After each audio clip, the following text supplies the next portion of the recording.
చూ ఎడుకు భుజమా అమ్మా. భుజమా పాపను పట్టుకో, నేను వెళ్ళి పాలు కలుపుకొని వస్తాను. అలాగేనమ్మా. నీరజ,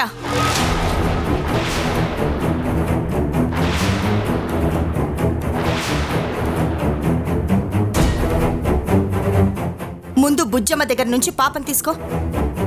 అది కదమ్మా. తీసుకోమంటున్నానా?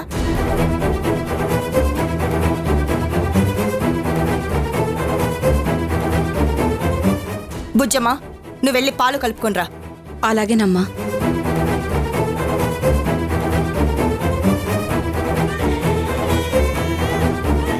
చూడు నీరజ, పాప ఏడ్చినా గుక్క పట్టి ఏడ్చినా సరే పాప నీ దగ్గరే ఉండాలి. ఆకలేస్తే నువ్వే పాలు పట్టు, పాపని నువ్వే ఆడించు, పాపని నువ్వే అలా బయటికి తీసుకెళ్లి తిప్పు, పాపకి నువ్వే స్నానం చేయించు, పాపని నువ్వే దగ్గరుండి అందంగా రెడీ చేసుకో. ఇలా పాపకి సంబంధించిన ఏ విషయమైనా సరే నువ్వే చూసుకోవాలి. థర్డ్ పర్సన్ ఎవ్వరికి పాపనివ్వద్దు. ఈ విషయంలో నువ్వు ఇన్వాల్వ్ చేయకు. మహా అయితే పాప 1 రోజు ఏడుస్తుంది, 2 రోజులు ఏడుస్తుంది, 3 రోజులు ఏడుస్తుంది, లేదంటే వారం ఏడుస్తుంది. ఆ తర్వాత ఖచ్చితంగా నీకు అలవాటు అవుతుంది. అలా కాకుండా పాప ఏడ్చిన ప్రతిసారి మీ ఆయనకి కానీ బుజ్జమ్మకి కానీ ఇచ్చుకుంటూ పోతే పాప నీకు ఎప్పటికీ అలవాటు అవ్వదు. ఇదే కంటిన్యూ అయితే పాప పెద్దయ్యాక నీ మీద ఎంత ప్రేమ ఉంటుందో ఆఖరికి ఆ బుజ్జమ్మ మీద కూడా అంతే ప్రేమ ఉంటుంది. నువ్వది తట్టుకోగలవా? తట్టుకోలేవు కదా. అందుకే చెప్తున్నాను, పాప విషయంలో నువ్వు మాత్రమే ఇన్వాల్వ్ అవ్వాలి. ఇంకెవ్వరు ఇన్వాల్వ్ అయినా నేను ఒప్పుకోను. అలాగే అమ్మా, పాపని నేనే చూసుకుంటాను. కానీ ఎంత ట్రై చేస్తున్నా పాప ఎందుకు ఏడుస్తుందో అర్థం కావడం లేదు. రేపు పొద్దున డాక్టర్ దగ్గరికి వెళ్ళాక ఏ పిల్లలు ఎప్పుడు ఏ టైంకి ఎలా ఏడుస్తారో అడిగి తెలుసుకో. సరేనమ్మా. ఇచ్చుడు చీడు చీడు. ఇదిగో తీసుకెళ్లి పాపకి పాలు పట్టు. అలాగే అమ్మా.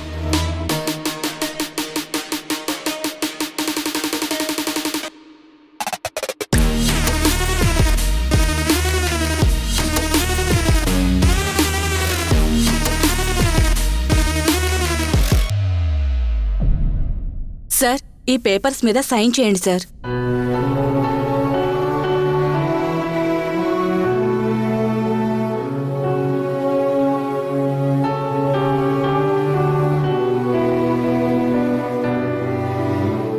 మేడం, సైన్ చేయండి.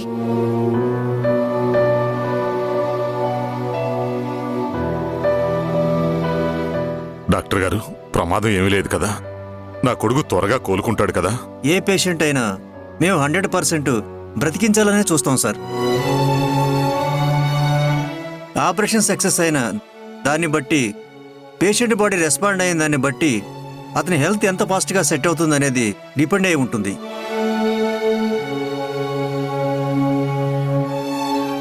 అంతేకాని ఆపరేషన్ ముందు మేము 100% బ్రతికిస్తామని కానీ 2 రోజుల్లో కోలుకుంటాడని కానీ మేము చెప్పలేము సార్.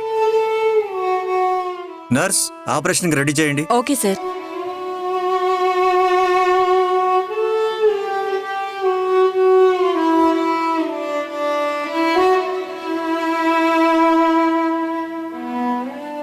మేడం, కొంచెం తప్పుకోండి మేడం. ఒక్క నిమిషం.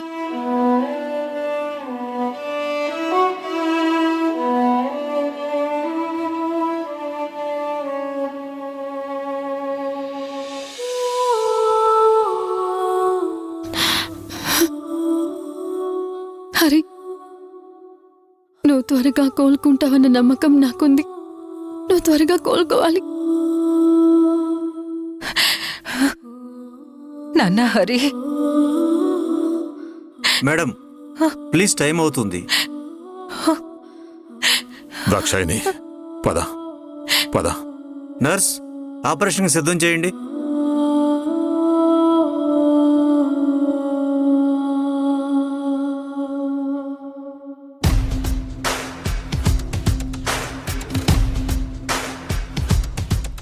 అమ్మా అమ్మా ఏంటే ఏదో కొంపలంటుకుపోయినట్టు పొలికేకలు పెడుతున్నావు? ఏమైంది?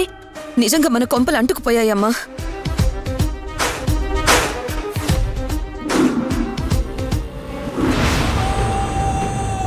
నర్స్, ఆపరేషన్కి సిద్ధం చేయండి. ఏంటే నువ్వు చెప్పేది నిజమా? అవునమ్మా, ఇప్పుడే యశోద ఫోన్ చేసింది. హరి సేఫ్ అని చెప్పింది.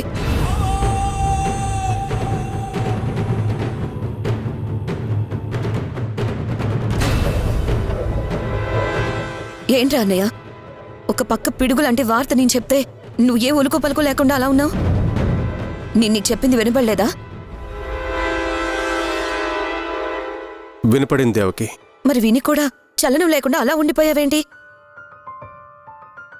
అసలు నువ్వేం ఆలోచిస్తున్నావు? కంగారు లేకుండా ఇంత కూల్గా ఎలా ఉండగలుగుతున్నావు? వాడు బ్రతికితే యశోద నీకు దూరం అవుతుందనే విషయం నువ్వు మర్చిపోయావా? వాడు బ్రతికితే యశోద నిన్ను పెళ్లి చేసుకోదు, దాని పేరు మీద ఉన్న ఆస్తి మనకి రాదు అన్న విషయం మర్చిపోయావా? అసలు ఏంటి నీ ఆలోచన? అసలు నువ్వు దేని గురించి ఆలోచిస్తున్నావు? ఊర్మిళ గురించి ఆలోచిస్తున్నాను దేవకి.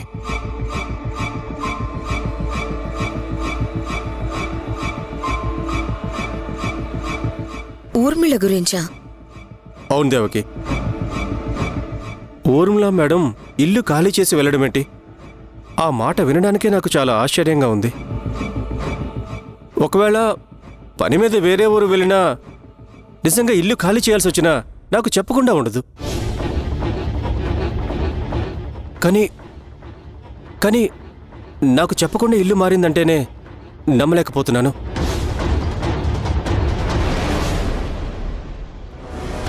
అసలు ఊర్మిళ మేడం ఎక్కడికి వెళ్ళింది? ఎందుకు వెళ్ళింది? ఊర్మిళ మేడం ఒకరికి భయపడి పారిపోయే రకం కాదు. ఎదుటి వాళ్ల గుండెల్లో భయాన్ని నింపి తాను ఆనందంగా బ్రతికే రకం.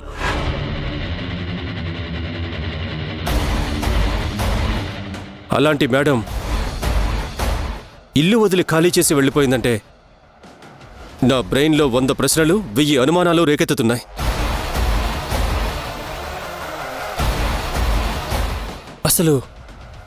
అసలు ఆవిడ ఆలోచన ఏమై ఉంటుంది? ఎన్ని రోజులు ఇలా దూరంగా వెళ్తుంది? తన సామ్రాజ్యాన్నంతా వదిలేసి అజ్ఞాతంలోకి ఎందుకు వెళ్ళింది? అసలు మళ్ళీ తిరిగి వస్తుందా? వస్తే తను ఎలాంటి ఆలోచనలతో తిరిగి వస్తుంది? అన్నిటికీ మించి నా మీద ఏమైనా అనుమానం వచ్చిందా?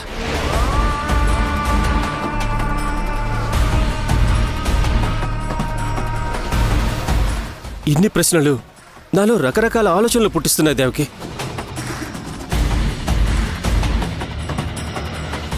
అందుకే నువ్వు హరివిఠల్ బ్రతికున్నాడని చెప్పినా నాకు ఈ టెన్షన్ ముందు ఆ టెన్షన్ నాకు ఎక్కువ కాదు అనిపించింది. ఊర్మిళ మేడం చాలా పెద్దగా మన ఊహకందని విధంగా ఏదో ప్లాన్ చేస్తుందని నాకు అనిపిస్తుంది. అసలు అది ఏమై ఉంటుందంటావు?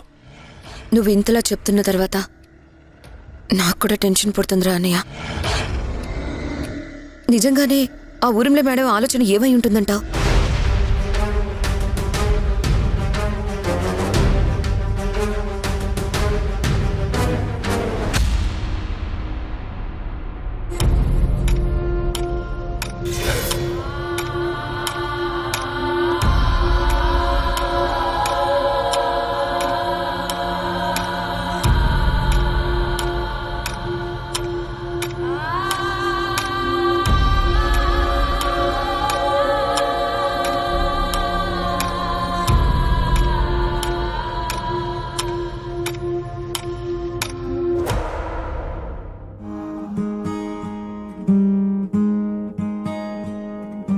సంద్రంలోన నీరంతా కన్నీరాయనే, గుండెల్లోన ప్రతి మూల నీ గొంతే మోగెనే.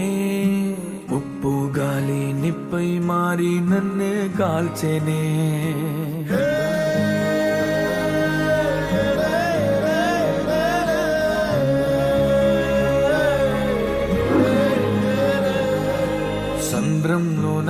నీరంతా కన్నీరాయనే గుండెల్లో నా ప్రతి మూల నీ గొంతే మోగినే ఉప్పు గాలి నిప్పై మారి నన్నే కాల్చేనే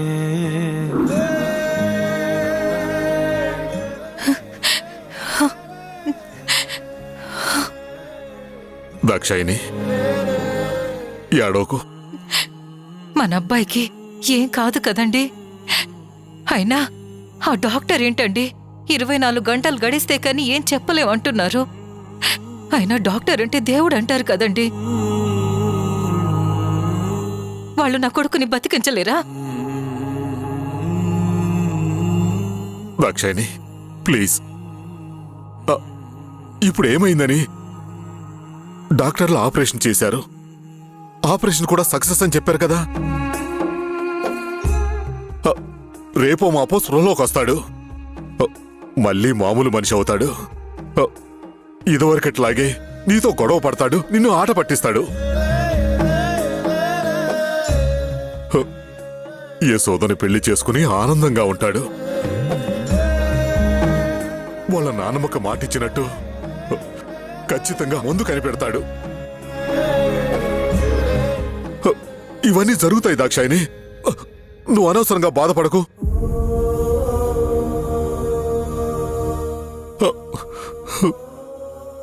ఏమండి, నాకు ధైర్యం చెప్తూ మీరెందుకు ఏడుస్తున్నారు? నేనెక్కడ ఏడుస్తున్నాను? నేను ఏడవట్లేదు దాక్షాయిని. వాడికేం కాదు, నాకు తెలుసు.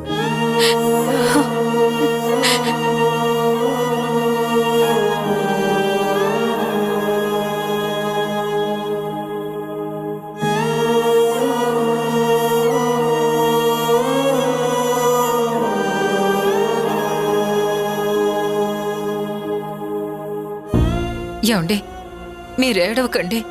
ముందు మీరు వెళ్ళి స్నానం చేసి రండి. ఈలోపు నేను కూడా వెళ్ళి స్నానం చేసి వస్తాను. దేవుడికి పూజ చేసుకుందాం. వెళ్ళండి, లేవండి.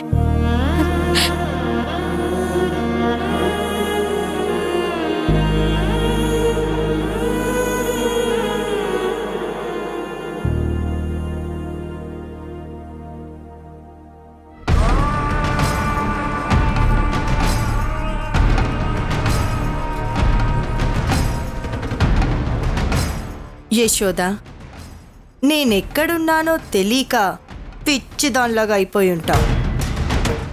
బాధలో ఉన్న వాళ్ళని ఇంకా బాధ పెడితే ఆ ఆనందమే వేరబ్బా.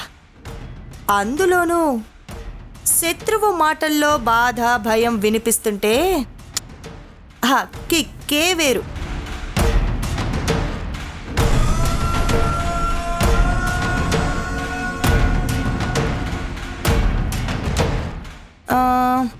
ఒకసారి యశోదకి ఫోన్ చేద్దాం.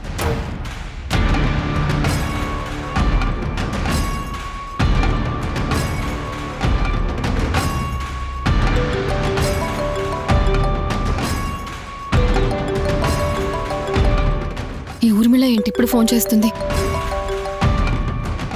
హలో. హా, ఏంటి కూతురుగాని కూతురా? పాప ఎక్కడుంది, నేనెక్కడున్నాను అని దీర్ఘంగా ఆలోచిస్తూ నీలో నువ్వే మదన పడుతూ కన్నీళ్లు ఎండిపోయి ఆకలి చచ్చిపోయి ఒక జీవశ్చవంలా బతుకుతున్నావా? కానీ ఏ మాటకా మాట చెప్పుకోవాలి. నువ్వు నిజంగా గ్రేట్. నేను నా లైఫ్లో ఎంతో మంది శత్రువుల్ని చూశాను. ఎంతో మందిని నన్ను ఎదిరించిన వాళ్ళని చూశాను.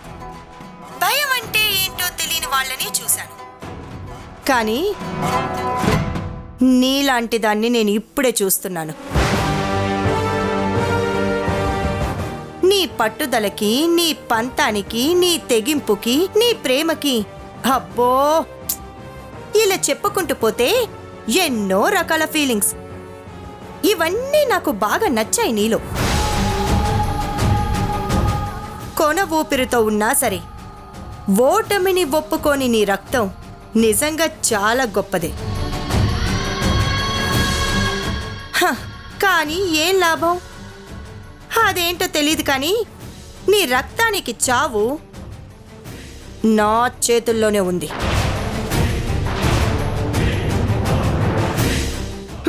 మీ అమ్మని చంపాను, మీ నాన్నని చంపాను, ఇప్పుడు అడ్డొస్తే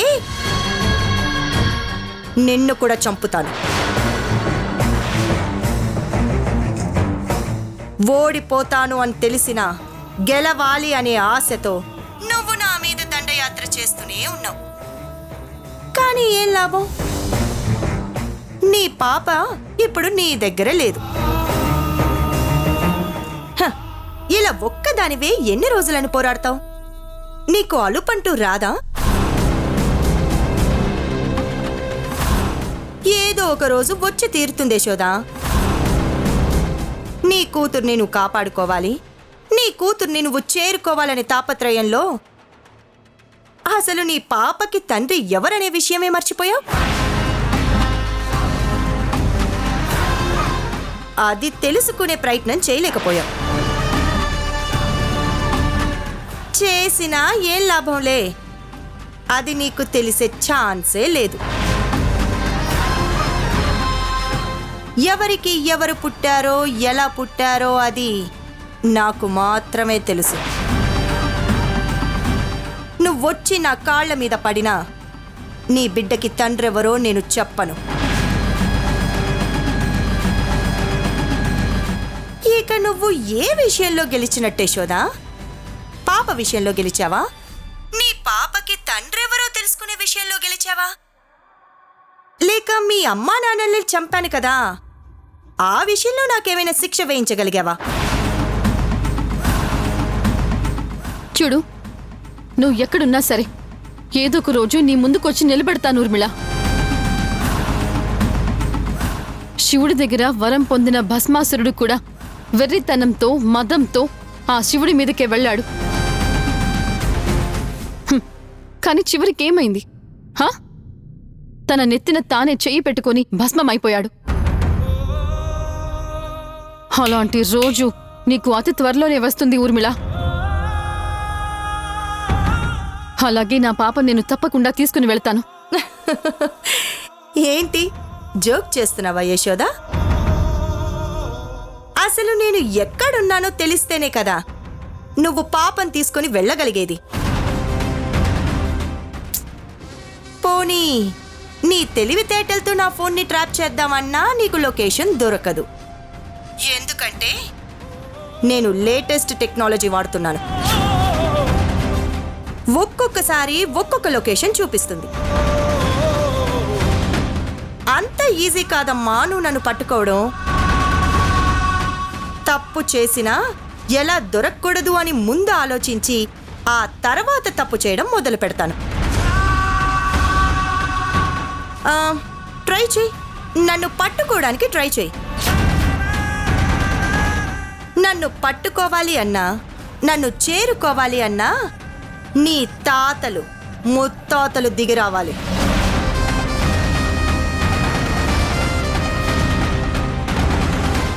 ఛ!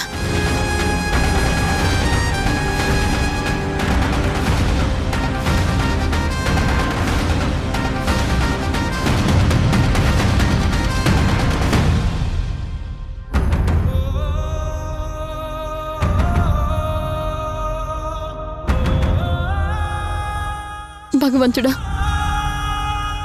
నా పాప ఎక్కడుందో నాకు తెలిసేలా చెయ్యి. ఈ రాక్షసి నుండి నేను నా పాపని కాపాడుకోవాలి.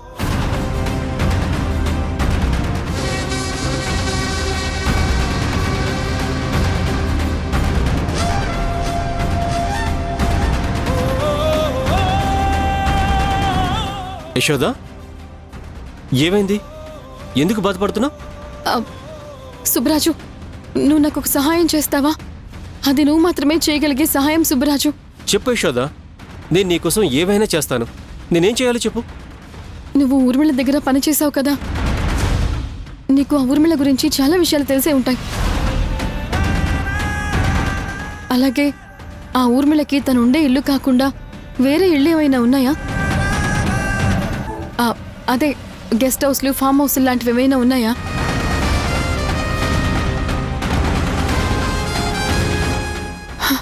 బాగా ఆలోచించు సుబ్బరాజు. తనకి ఇంకేమైనా ప్లేసెస్ ఉంటే చెప్పు ప్లీజ్. ఖచ్చితంగా నా పాప అక్కడే ఉండుంటుంది. నాకు తెలిసి ఇంకో 2 ప్లేస్లు ఉన్నాయి యశోద. నేను వాటిల్లో వెతికి నీ పాప అక్కడ ఉందో లేదో నీకు చెప్తాను. లేదు సుబ్బరాజు, నువ్వు ఒక్కడవే వద్దు, నేను నీతోనే వస్తాను. ఇద్దరం కలిసే వెతుకుదాం. అది కాదు యశోద, అనవసరంగా రిస్క్ ఎందుకు? నేను ఒక్కడనే వెళ్ళి వెతుకుతాను. వద్దు సుబ్బరాజు, నా కూతురు విషయంలో నేను ఎంత రిస్క్ అయినా చేస్తాను. ప్లీజ్ ఇద్దరం కలిసే వెతుకుదాం. సరే యశోద, నీ ఇష్టం. సుబ్బరాజు, ముందు మనం హాస్పిటల్కి వెళ్దాం. హాస్పిటల్కా? ఎందుకు? ఒకవేళ సరిత గాని హాస్పిటల్లో ఉండుంటే మనం సరితని కాపాడుకుందాం. పాపం సుబ్బరాజు, నా స్వార్థంతో నేను సరితని ఆ ఊర్మిళ దగ్గర పెట్టాను. ఇప్పుడు సరిత ప్రాణాపాయ స్థితిలో ఉంది. తన జీవితాన్ని కోల్పోయే స్థితిలో ఉంది.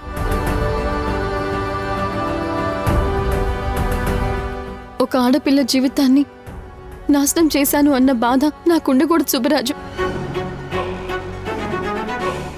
వెంటనే వెళ్ళి ముందు సరితని కాపాడుకుందాం.